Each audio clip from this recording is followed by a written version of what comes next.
Di antara ragam serat Jangka Jayabaya, salah satunya bercerita tentang Syekh Subakir dan peranannya dalam membangun peradaban bangsa di tanah Jawa. Konon ada semacam perjanjian antara Sabto Palon sebagai pamomong atau danyang gaib tanah Jawa dengan Syekh Subakir sebagai penyebar agama Islam generasi awal di Jawa ini.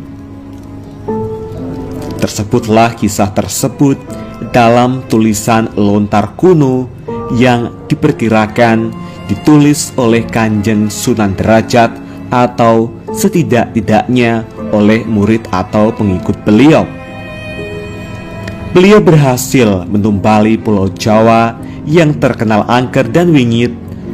Beliau juga berhasil bernegosiasi dengan Danyang Jawa, sang penunggu gaib tanah Jawa, untuk menyebarkan Islam di Jawa dengan beberapa syarat. Lantas bagaimana dan syarat apa sajakah yang harus dipenuhi Syekh Subakir tersebut? Mari kita simak ulasan selengkapnya hanya di Alikul Channel. Jangan lupa like, komen, share, dan subscribe. Nyalakan lonceng notifikasi untuk mendapat informasi terbaru, karena semua ini gratis.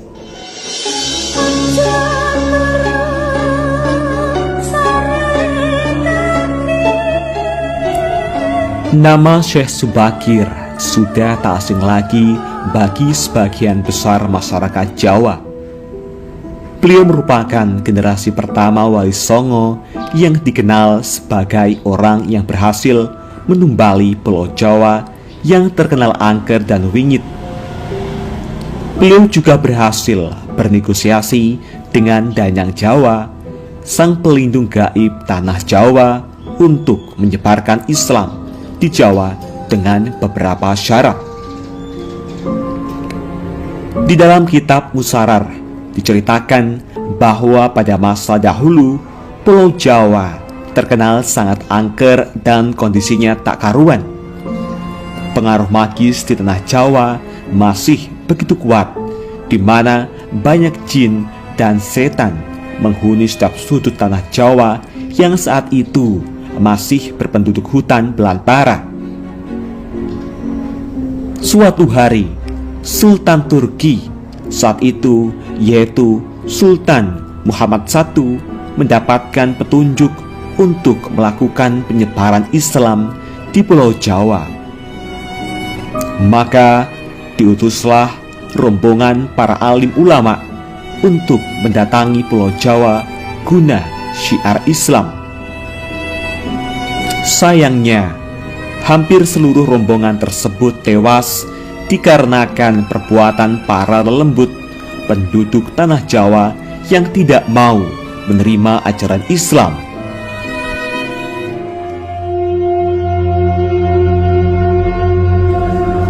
Mendengar kegagalan utusan yang dikirimnya membuat Sultan Muhammad I sedikit gusar. Akhirnya ia pun memerintahkan seorang yang terkenal alim, ahli ruqyah, memiliki kemampuan untuk berinteraksi dengan dunia gaib, serta memiliki keahlian dalam membabat tanah yang angker. Dialah Syekh Subakir, yang memiliki nama asli Syekh Tambuh Ali bin Syekh Bakhir, lelaki yang berasal dari tanah Persia atau yang sekarang lebih dikenal dengan negara Iran. Setelah mendapat perintah Sultan, Syekh Subakir langsung berlayar ke Pulau Jawa. Namun, sebelum sampai ke Pulau Jawa, beliau terlebih dahulu mampir ke Praja Keling, sebuah daerah yang diduga terletak di India, untuk mengajak penduduk di Praja Keling agar mau menempati Pulau Jawa. Sekitar 20.000 penduduk Praja Keling turut serta dalam pelayaran Syekh Subakir menuju Pulau Jawa.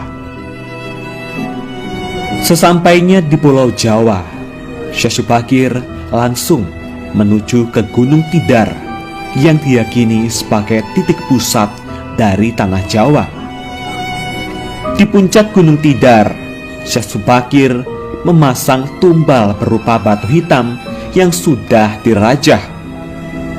Batu tersebut dikenal dengan nama Aji Kolocokro yang mampu menetralisir daya magis negatif dari bangsa jin.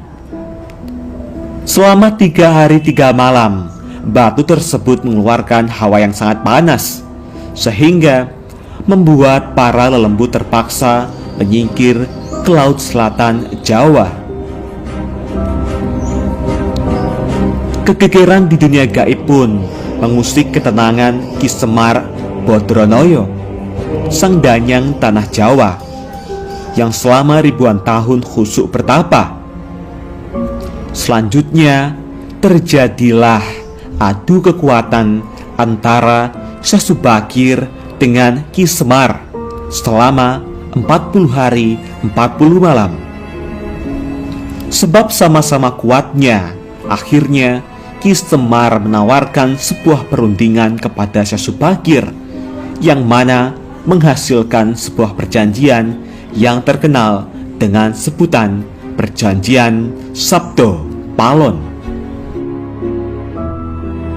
Syekh Subakir menyampaikan maksud kedatangan beliau ke tanah Jawa guna menyebarkan ajaran Islam, agama yang dibawa oleh Nabi Muhammad sebagai pamungkas agama Samawi.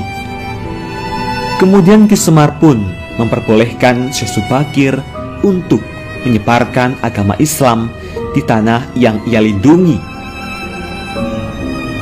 Berikut dialog Sabdo Palon dengan Syekh Subakir yang terjadi di atas Gunung Tidar, Magelang.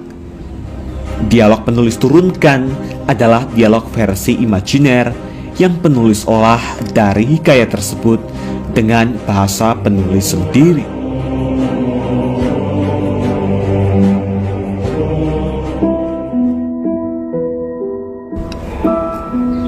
Syekh Subakir.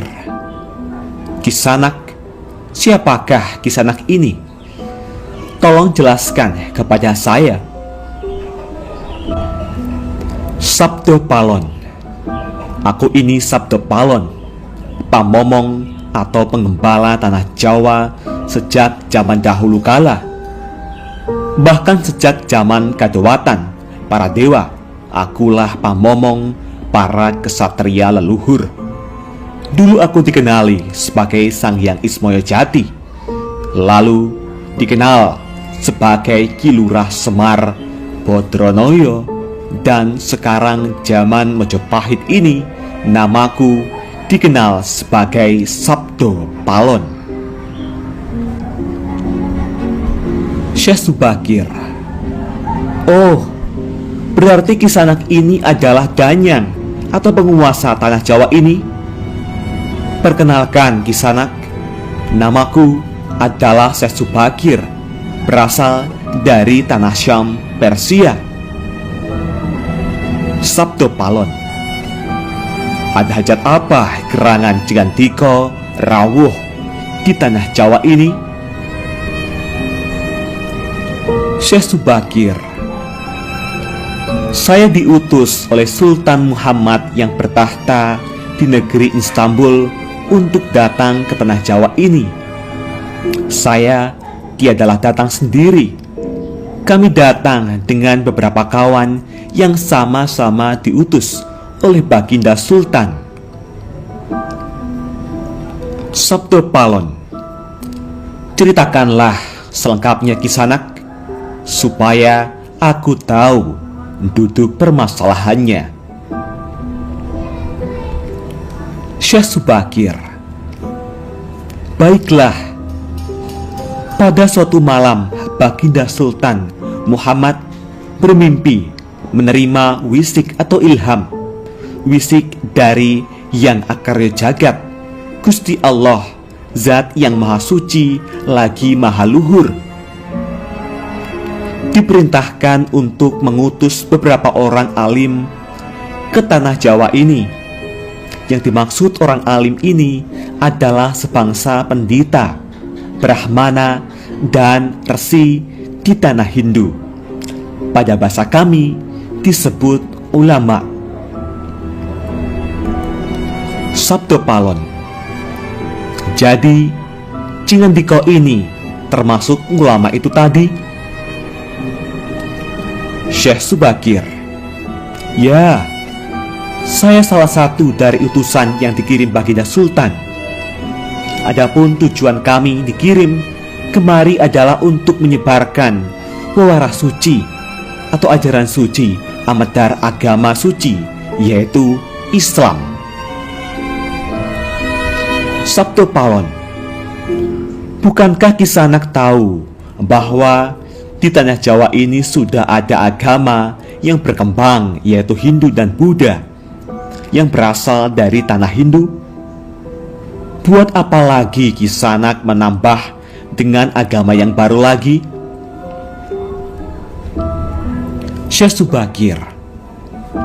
Biarkan Kawula Dasih yang memilih keyakinannya sendiri. Bukankah Kisanak sendiri sebagai danyangnya tanah Jawa lebih paham bahwa sebelum agama Hindu dan Buddha masuk ke Jawa ini, di sini pun sudah ada kapitayan atau kepercayaan? Kapitayan atau ajaran asli tanah Jawa yang berupa ajaran Budi. Sabdo Palon.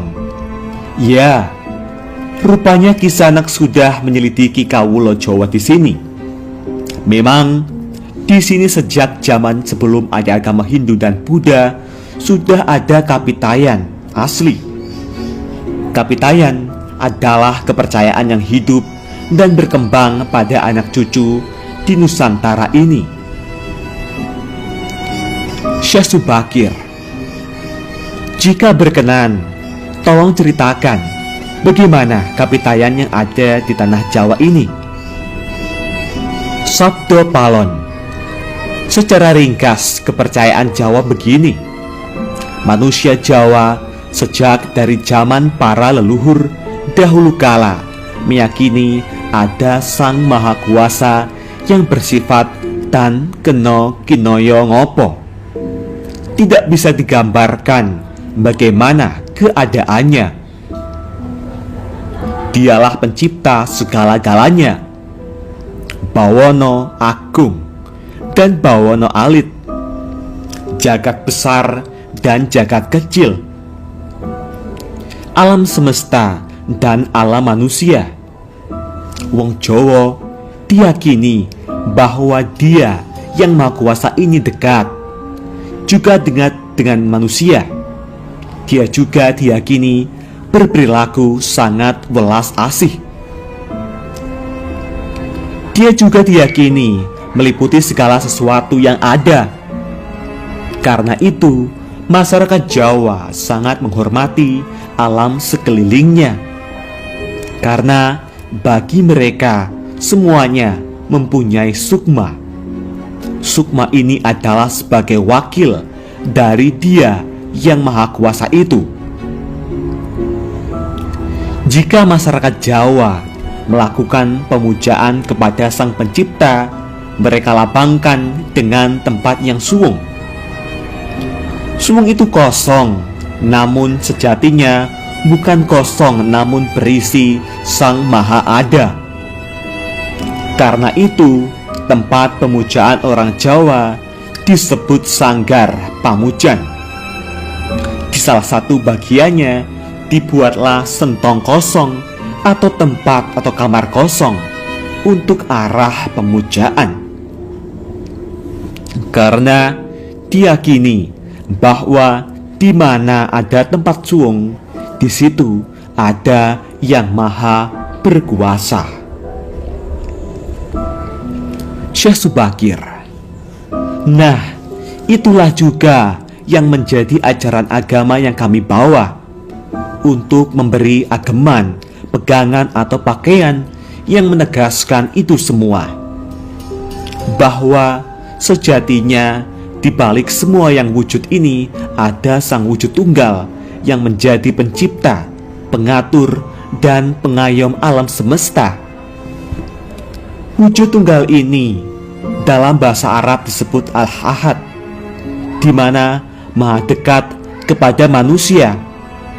Bahkan lebih dekat Dia daripada urat leher manusianya sendiri. Ajaran agama kami menekankan budi pekerti yang agung, yaitu menebarkan welas asih kepada alam gumebyar, kepada sesama titah atau makhluk. Lihatlah Sang Danyang, betapa sudah rusaknya tatanan masyarakat Majapahit sekarang. Bekas-bekas perang saudara masih membara. Rakyat kelaparan, perampokan, dan penindasan ada di mana-mana. Ini harus diperbarui budi pekertinya. Sabto Palon, aku juga sedih sebenarnya memikirkan rakyatku. Tatanan sudah bubrah. Para pejabat negara sudah lupa akan dharmanya. Mereka saling sikut untuk merebutkan jabatan dan kemewahan duniawi. Para pandito juga sudah tak mampu berbuat banyak. Orang kecil salang tunjang bersusah payah mencari pepangan. Zaman benar-benar zaman edan. Syekh Subakir, karena itulah mungkin Sang Mahajawata Agung menyuruh Sultan Muhammad Turki untuk mengutus kami ke sini. Jadi, wahai Sang Danyang Tanah Jawa, izinkanlah kami menebarkan wewarah suci ini di wewengkon atau di wilayah kekuasaanmu ini. Sabto Palon, baiklah jika begitu, tapi dengan syarat-syarat yang harus kalian patuhi. Syekh Subakir, apa syaratnya itu, wahai Sang Danyang Tanah Jawa? Sabto Palon, pertama, jangan ada pemaksaan agama, dharma, atau kepercayaan. Kedua, jika hendak membuat bangunan tempat pemujaan atau ibadah, buatlah yang wangun bangunan, luarnya tampak cakrak atau gaya Hindu Jawa, walau isinya dalamannya Islam.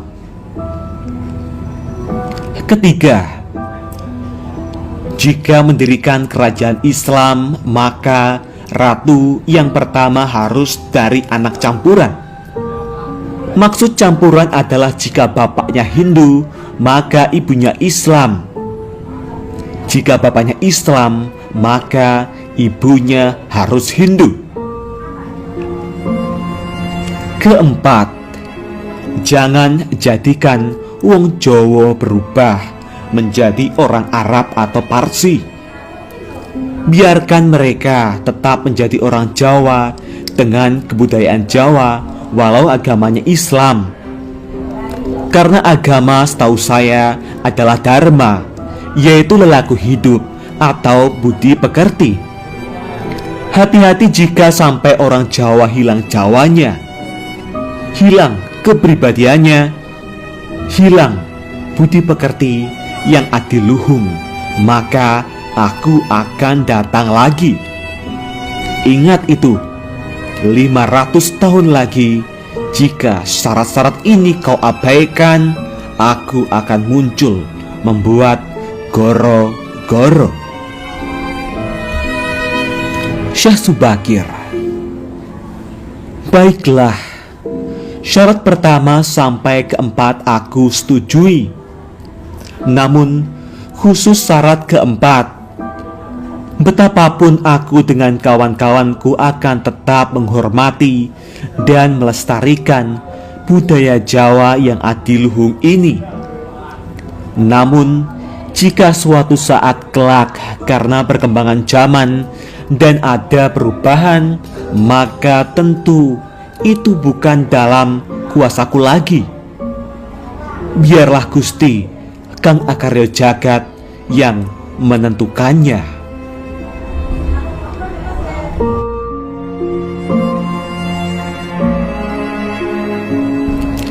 Itulah tadi percakapan antara Sabdo Palon dan Syekh Subakir. Memang susah untuk mengetahui keadaan, asal-usul, atau gambaran kondisi sebuah masyarakat nun jauh ke masa lalu. Semakin jauh masa itu, semakin gelap gambarannya. Namun, upaya-upaya ahli sejarah dan lainnya untuk menguaknya patut dihargai. Paling tidak ada sedikit gambaran yang mungkin bisa kita lihat, meski tidak sebenarnya benar 100%. Bahwa kata Jawa itu bisa diartikan gemati, perhatian, menghargai, menyayangi. Jadi siapapun mereka bisa melakukan itu semua di Pulau Jawa ini akan menjadi leluhur Jawa, entah dia dari belahan dunia manapun. Itulah tadi bunyi perjanjian Sabdo Palon dengan Syekh Subakir. Semoga gambaran kisah yang nun jauh di masa lalu ini bisa dijadikan sebuah mawas diri, dan jangan sepenuhnya kisah ini ditelan mentah-mentah dan selalu ambil sisi positifnya. Bagaimana tanggapan Anda semua mengenai asal-usul penyebaran agama Islam di tanah Jawa ini? Apakah Anda mempercayainya? Tulis komentar Anda di kolom komentar. Jangan lupa like, komen, dan subscribe. Jangan lupa bagikan informasi ini. Semoga bermanfaat. Nantikan video terbaru selanjutnya hanya di Alikul Channel. Terima kasih.